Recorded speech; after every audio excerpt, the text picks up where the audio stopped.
धाम छोड़ के जा रहे थे और श्रीमद् भागवतम सुना के उद्धव जी को गए थे। तो उद्धव जी भागवतम सुन के बोले, भगवान मुझे तो इतना प्रेम हो गया भागवतम से और वृंदावन से, मैं जाना नहीं चाहता था, मैं यहीं रहूंगा। तो भगवान ने कहा कहाँ वास करोगे? बोले गोवर्धन की तरह टीवे में वास करूंगा। तो भगवान ने कहा ठीक है। तो बोले आपसे एक प्रार्थना और है, मैं लता पता बन के रहना चाहता हूँ, घास बन के रहना चाहता हूँ, लता बन के रहना चाहता हूँ, जिससे कि वहां पे मैं आपकी सारी लीलाओं का श्रवण कर सकूं, सारी लीलाओं को ध्यान कर सकूं और आनंदित हो सकूं। तो भगवान ने उनको तथास्तु बोला और उद्धव जी आज भी यहीं पर लता पता बन के रह रहे हैं। तो जब उनकी रानियों को विरह समाप्त नहीं हो रहा था, यहाँ पे वो विरह में हो रही थी, तो बहुत परेशान होने लगी, बहुत दुखी होने लगी। तो उनको कहा कि ऐसा करो, अगर आप बहुत ज्यादा दुखी हो तो आप उद्धव जी को ढूंढो और उद्धव जी से संपर्क करो और उद्धव जी आपको श्रीमद् भागवतम सुनाएंगे। और वो भागवतम जो भगवान कृष्ण ने इस धराधाम को छोड़ने से पहले उद्धव जी को सुनाई है, और वो भागवतम आप सुनाएंगे तो वो भागवतम सुनते ही आपके हृदय में चैन आएगा। अब सारी गोपियां पूरे गोवर्धन में उद्धव जी को ढूंढे, उद्धव जी तो मिले ही ना, क्योंकि उद्धव जी तो क्या बने हुए थे, तो उद्धव जी को ढूंढे मिले ही ना, वो सारे कार्ती ने उद्धव जी मिले नहीं। तो गोपियां परेशान हो, रानियां परेशान हो गई, सारी मिले, उद्धव जी आएंगे कैसे? तो किसी ने बताया, बोले उद्धव जी को नाम संकीर्तन इतना प्रिय है कि जहां नाम संकीर्तन हो रहा होगा ऐसा हो नहीं सकता कि उद्धव जी प्रकट ना हो। तो उन्होंने रानियों का अच्छा ऐसी बात है, तो रानियां इसी स्थान पे आ गई और उन्होंने उद्धव जी के लिए भगवान का हरिनाम संकीर्तन करा जैसे हम कर रहे थे।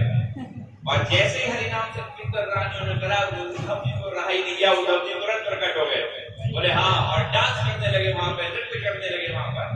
और उसी नृत्य में इतना नृत्य हुआ, इतना कीर्तन हुआ, तो भगवान कृष्ण जी प्रकट हुए। हरि बोल। भगवान कृष्ण को देख के रानियां तो मुक्त हो गए बिल्कुल, और उद्धव जी भी मुक्त हो गए। भगवान बोले मेरे और मेरे नाम में कोई फर्क नहीं है, तो जैसा मेरा नाम संकीर्तन हो रहा है मैं वहीं पे वास करता हूँ।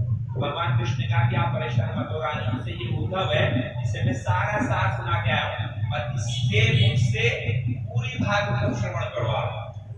तो रानियों ने भगवान कृष्ण को प्रणाम करा, भगवान कृष्ण अंतर्धान हो गए और उद्धव जी ने यहाँ पर रानियों को 16,108 को क्या करा, भागवतम कथा सुनाई। और पूरी भागवतम जिस दिन लास्ट हुई, भागवतम का समापन हुआ, फिर से जोरदार कीर्तन हुआ और सारी रानियां जो है वो वेदना से मुक्त कर भगवान के धाम चली गई।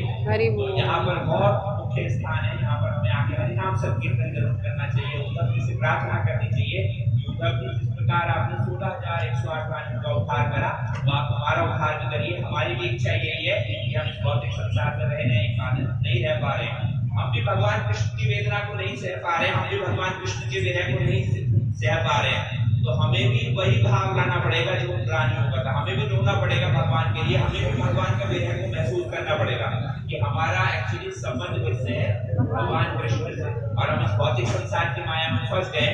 तो जब हमारी ये स्टेज आएगी कि जब हम भगवान के जाने से दुखी होंगे कि अरे हम भगवान चले गए और हम इस युग में हुए, काश भगवान के साथ होते और भगवान की लीला के साथ हम भी वापस चले आते, तो डेफिनेटली उद्धव जी प्रकट होंगे और उद्धव जी हमें भी भगवान के धाम को वापस भेजेंगे। ये उद्धव कुंड है नीचे राइट हैंड पे, तो यहाँ पर उद्धव जी ने कथा सुनाई थी और उद्धव कुंड यहाँ पे बनाया गया था। इस जल का बहुत महत्व है, इस जल से आचमन नहीं कर सकते हैं, पैर कोई जल में नहीं डालेगा।